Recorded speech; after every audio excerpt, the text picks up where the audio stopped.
जय मसीह यहाँहरू सम्पूर्णलाई हामी सुसमाचार सुनाउँदै अनि यसरी हामी आउँदै गर्दाखेरि यहाँनिर पानासोनिक स्टेडियममा आइपुगेका छौँ र यहाँनिर आएर चाहिँ हामीले थुप्रो व्यक्तिहरूलाई सुसमाचार सुनाउन पाइरहेका छौँ र आज साँच्चै नै परमेश्वरको राज्यको विस्तारको निम्ति चाहिँ हामी यसरी ट्र्याक्सहरू बाँड्दै केही व्यक्तिहरूलाई सुसमाचारको येशू ख्रीष्टको जन्मको विषयमा उहाँलाई सुनाउन पाएका छौँ र हामी एकदम हर्षित छौँ।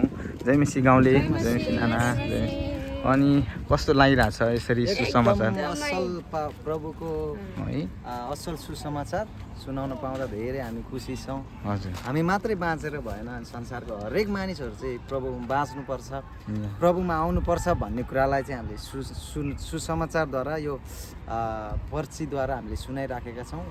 सायद उहाँहरूले बुझ्नुहुन्छ, कतिजनाले नबुझेको हुनसक्छ। अनि यो ट्र्याक्स जो चाहिँ बाँड्दै गर्दा उहाँहरूको हृदयमा परमेश्वर बोल्नु हुनेछ र उहाँहरू पनि आउनुहुनेछ, बुझ्नुहुनेछ भन्ने हामी आशा अनि भरोसा हामी परमेश्वरमा गर्छौँ है। नाना र बहिनीलाई कस्तो लागिरहेछ यसरी? एकदम आशिषित महसुस भइरहेको छ, किनकि यो मलेसियाको प्रवासमा हामी रहेर पनि यसरी सुसमाचार सुनाउन पाउँदाखेरि चाहिँ एकदम हामी चाहिँ आशिषित महसुस गरिरहेका छौँ। ओके, जय मसी।